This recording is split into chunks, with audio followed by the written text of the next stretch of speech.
In Italy, it's possible to live a few meters from the sea and some hours later on the highway, find yourself at 4,000 meters or 12,000 feet on the mountains.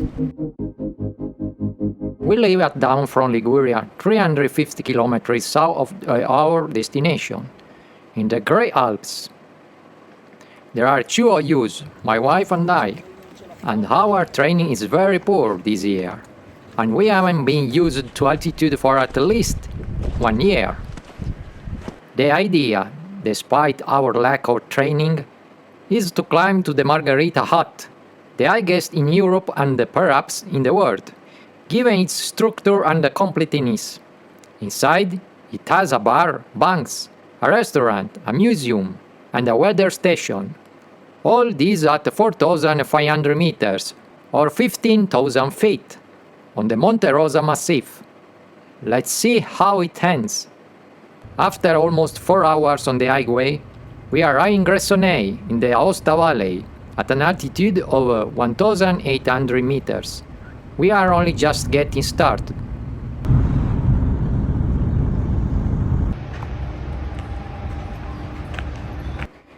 Minimum equipment for the glacier crossing is crampon-compatible mountaineering boots, crampons, a 30-meter triple-certified rope, poles, harness, high sacks, and helmet, and of course, appropriate clothing.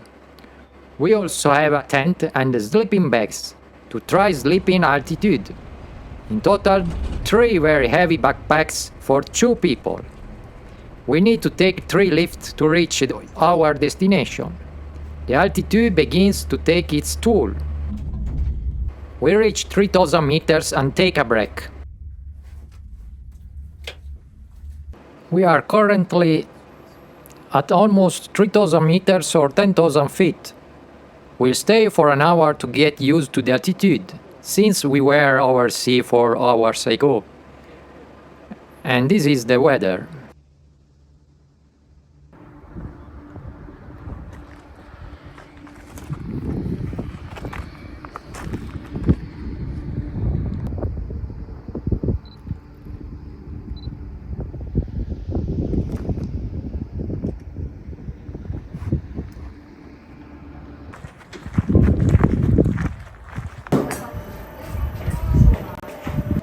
The last lift will take us to Punta Indren at 3,250 meters.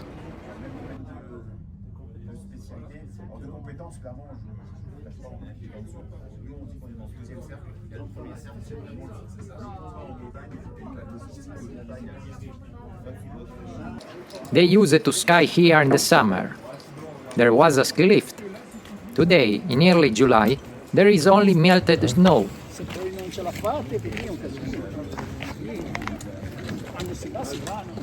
At this altitude, the weather can change in an instant, from hot to very cold. We climb towards the Mantova hut at 3,500 meters in about 1 hour and a half.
After asking permission to bivouac below the refuge, we have a dinner inside the Mantova hut. The altitude begins to take its toll. Living by the sea and suddenly finding yourself at 3,500 meters, you'll feel fatigue, tachycardia, and nausea.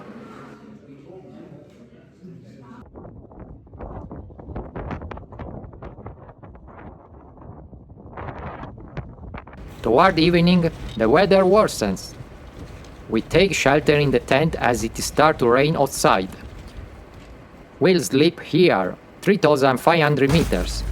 During the night, sleep is impossible due to gusts of wind, up to 80 kilometers per hour.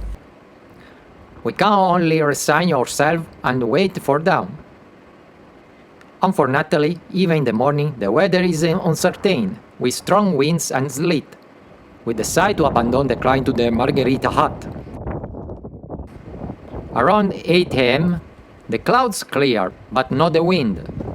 We set off across the glacier and decide to reach the Info&news hut at 3,700 meters.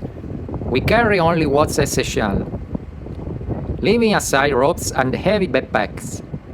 But be careful of crevasses. Never stray from the trail.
In the distance, you can see the trail that continues to the Margherita hut on the Lys glacier.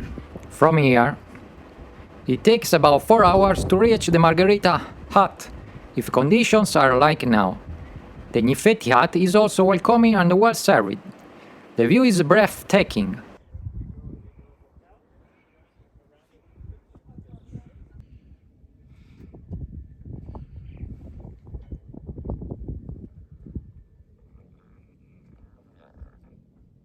After a cappuccino, it's time to head back by noon for cable car reasons.